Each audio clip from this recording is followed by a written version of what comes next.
નમસ્કાર ખેડૂત મિત્રો, હું છું રૂપેશ પટેલ। આજના વિડીયોમાં એરંડાની વેચવાલી કરતાં હવે થોડો સમય થોભી જાઓ, કારણ કે ફરી એરંડાના ભાવ 1400થી લઈને 1500 થશે તે 100%। હાલ એરંડાનું બજાર કેવું છે તેની સંપૂર્ણ માહિતી મેળવીશું, તો વિડીયોમાં અંત સુધી બન્યા રહેજો।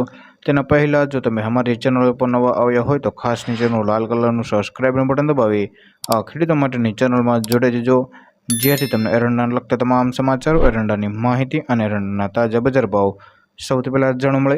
તો મિત્રો, હાલ એરંડામાં છેલ્લા 3 દિવસની અંદર વાયદામાં પણ સુધારો થયો છે અને આપણે ત્યાં લોકલ બજારમાં 50 કરતાં પણ વધારે સુધારો થયો હતો। ગયા સપ્તાહની અંદર ભાવ 1100થી લઈને 1180ના હતા, તો અત્યારે સુધરીને તે ભાવ 1200થી લઈને 1260 સુધીના બોલાઈ રહ્યા છે, જેનું મુખ્ય કારણ છે લેવલીમાં પણ મોટો વધારો આવ્યો છે અને એરંડાનો વાયદો પણ 200થી લઈને 250 સુધર્યો હતો, હવે 6305નો બોલાઈ રહ્યો છે। એક અગ્રવાણીએ જણાવ્યું મુજબ દરેક પેઠાઓમાં અત્યારે વખારિયાઓની ખરીદી ચાલી રહી છે અને વેપારીઓના અંદાજ પ્રમાણે દરરોજ 60થી લઈને 80,000 ગુણની ખરીદી માત્ર વખારોમાં જતી હોય છે।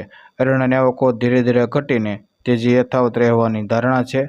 તો હવે એ વાત કરી લે કે એરંડાના ખેડૂતોએ થોડો સમય રાહ જોવે તો ભાવ 1400થી લઈને 1500 મળવાની શક્યતાઓ છે। તો મિત્રો, એપ્રિલના અંત સુધીમાં ભાવ 1300ની ઉપર જવાની શક્યતાઓ છે, જો કે 260 સુધીના ભાવ તો અત્યારે થઈ ગયા છે। સાથે જ મે મહિનામાં ભાવમાં જોરદાર તેજી દેખાઈ રહી છે, કારણ કે જરૂરિયાતમંદ ખેડૂતોએ એરંડા વેચી દીધા છે અને જે ખેડૂતોએ આર્થિક સ્થિતિ સારી છે તેમણે એરંડાનો સ્ટોક કરીને રાખ્યો છે।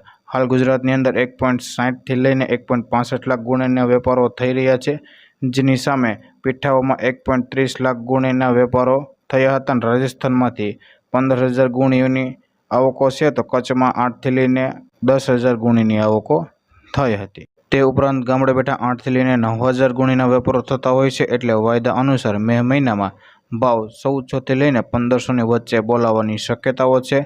તો બસ આજના એરંડાના સમાચારમાં આટલું। ધન્યવાદ। ફરી મળીશું એક એરંડાના નવા સર્વે સાથે।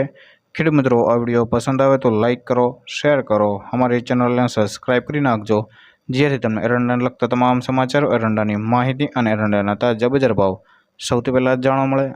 જય જવાન, જય કિસાન।